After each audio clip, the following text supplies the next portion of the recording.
everyone, this is Kevin T. Rodriguez, film critic of iCritic.net. Thank you so much for spending a few minutes of your time here with me today on my media channel as we do our show Beyond the Jewel Case. And this is a weird one, folks. Chances are you've seen this, but if you haven't seen this, then this is definitely something that's interesting and worth talking about. Now, unfortunately, the artist in question, I have to state up front, is a piece of garbage human being.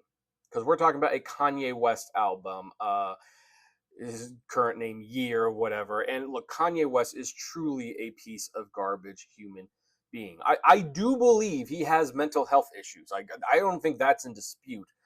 But the fact that he has the money to run wild with those ideas, that basically no one can stop him, and he does all these racist, anti-Semitic things. Look, he's a brilliant musician, but as a human being, he's a piece of garbage. So we're not here to comment on him as a person. We're here to talk about the album, the design, like why would he do this? Because even for a mad genius, if you will, this was a really unique way to make an album. Now, for the record, we just did an episode on this, I think, a week ago. This is what a typical album looks like. It's got, artwork. It's got, a booklet. It's got, CD, things like that. This is what it will typically look like. Kanye West's Yeezus album looks like this. And no, I'm not going to open it because I think that would be defeating the whole purpose. Just this. It's a blank CD, a blank case, a orange strip, probably just to hold it down, the barcode scanner, because you got to scan at the register. We have some credits on this sticker here, and the parental advisory label. Now, what's this about? Like, seriously, what is this all about? Like, why would this happen? Well, there are a few stories behind why this album is the way it is. And by the way, if you look up the Yeezus album on Spotify or Apple, look, you can do it even if you've got the guy muted. This is for experimental purposes. You don't have to listen to anything.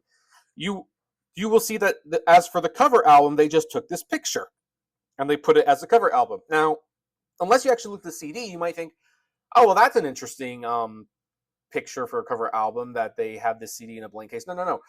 They put it there because there is no cover album. This is the CD. This is the case. This is how they have to, present it to you on the music services, because otherwise they don't have anything. But when you look at it, it's like, this is what it is. And again, what does this represent? Well, look, Kanye has said several things about this album cover. And most of the stories could be true. I'm actually going to share them with you. Maybe you can debate in the comments below which one you think is the actual reason. So the first thing is that when he was making the album, he said this was going to be very stripped down, very non-promotional, that there was like no MBA, there was no promotion, and he joked, we don't even have a cover album. So that was like the first story on what was going on with this album. But apparently, then he decided to run with it and decided that because the album was going to have a new minimalistic approach, the CD itself should also be minimalistic. So as a result, that was what resulted in the stripping down of most of the key information. I guess they still had to put this parental advisory sticker on it, and they had to do something to basically prevent people from opening the darn thing and trying to take the CD out. But for the most part, except for some credits on the edge, this is a blank CD. Now, the third story, and this might make the most sense if I'm being perfectly honest, is that Kanye saw the end of the CD coming. Like, he felt that after this CD, we wouldn't be listening to albums on CD anymore. We would only be listening to them digitally. Now, that has not exactly come to fruition. In fact, physical media is making a huge comeback because of the issues with digital. But it is true that conveniently, most people listen to things on streaming. Heck, if you are watching this video and you are now curious at what's on the album, you will probably stream it on Spotify, Apple Music, or YouTube Music, which is what I personally use. Maybe Tidal. Tidal's a great one. But he felt that there was going to be no more CDs. And so this was kind of like an open casket to the CD. It was an open casket. We were witnessing the death of the CD in real time. And you know what? There probably is some truth to that, because, when this thing came out, like, I worked at Best Buy, and Best Buy had like a huge selection of music CDs. I remember like sorting them, putting them together. I actually loved it. It was fun working in a music section. And then, we were trying to sell Rhapsody subscriptions because that was one of the things we were doing. So even then, like, the streaming thing was around the corner. But now Best Buy doesn't even sell CDs anymore. They don't sell them at all. You see a very small selection at Walmart and Target. And then I think Barnes & Noble has the biggest selection. Like, they've actually kind of increased their stock in CDs and vinyl because serious music collectors go there to buy them. But for the most part, yeah, CD as a mainstream format at the very least is dead.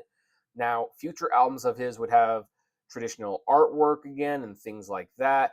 And it should be noted that this change happened several albums later. Like, his next couple albums were released when CDs were very much alive and well, and they sold very, very good as a result on physical media. But that was kind of the story, that this was going to be a more minimalistic approach to the music, that they were just thinking purely about the music, not about the marketing. And then the final story was that, well, the CD format is basically dead, so this is like an open casket funeral for the CD. So that's kind of the story behind this really strange, really strange release. Like, geez, you can see my hands reflecting in this one. That's how shiny it is. But I would like to know, what do you folks think of this release? Did you ever buy this back in the day? Were you aware that this is what it looked like? What do you think of the style choices? Heck, if you own it now, do you are you going to open it? Like, did you ever open it, or was it just like too unique to open? I would love to know. Comment below, like, favorite, share, subscribe, and as always, flame responsibly.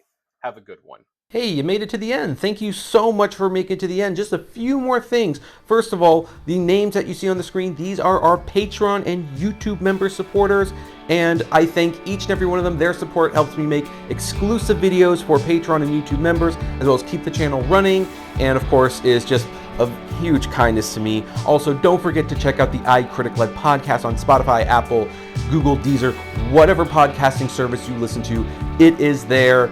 We definitely want to see you there. And hey, there's also other videos that you can check out. So, check out these other channels, these other videos, especially that one. I think that's a really good one.